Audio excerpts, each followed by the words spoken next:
दोस्तों श्री कृष्ण ने बताया कि आत्मा को मरने के बाद कितना कष्ट होता है। जैसे कि बताया जाता है कि श्री कृष्ण ने बताया कि मृत्यु के बाद आत्मा को बहुत ही कष्ट सहना पड़ता है। जैसे कि अर्जुन ने श्री कृष्ण से पूछा कि हे प्रभु, कृपया करके बताएं मृत्यु के बाद आत्मा को कितनी पीड़ा सहनी पड़ती है।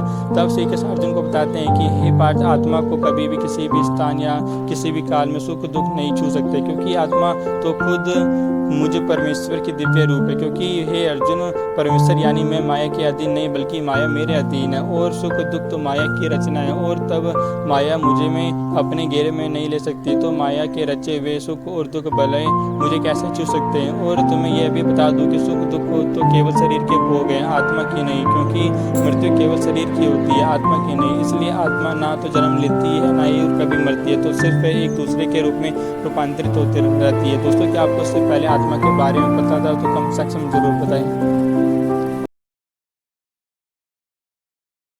दोस्तों, रामायण खत्म होने के बाद हनुमान जी कहाँ चले गए थे, चलिए दोस्तों जानते हैं। लेकिन उससे पहले हमारे यूट्यूब चैनल को जरूर सब्सक्राइब करें, क्योंकि आपके आगे बहुत काम आने वाला है। जैसे कि बताया जाता है कि रामायण होने के बाद जब श्री राम वैकुंठ धाम चले गए थे, तब हनुमान जी का क्या हुआ, आखिर हनुमान जी कहाँ चले गए थे। दरअसल हनुमान जी ने श्री राम के जाने के बाद अपना निवास स्थान एक शांत और पवित्र जगह को बनाया, जो कि एक मान पर्वत, जिसके बारे में श्रीमद् भगवत गीता में बताया गया है कि जहाँ भीम ने शस्त्र दल कमल लेने के लिए पर्वत के वन में गए, और वहाँ पर हनुमान जी लेटे हुए उन्हें मिले, और जिसके बाद मामूली बहाना समझकर अपनी शक्ति का घमंड उन्हें दिखाने लगे। जिसके बाद हनुमान जी ने उनकी शक्ति का घमंड का चूर चूर कर दिया, और उसके बारे में कई सारी कहानियां हैं। और लेकिन आज भी हनुमान जी वहीं रहते हैं। दोस्तों, क्या आपको इससे पहले हनुमान जी के रहने का स्थान पता हो तो कमेंट सेक्शन में जरूर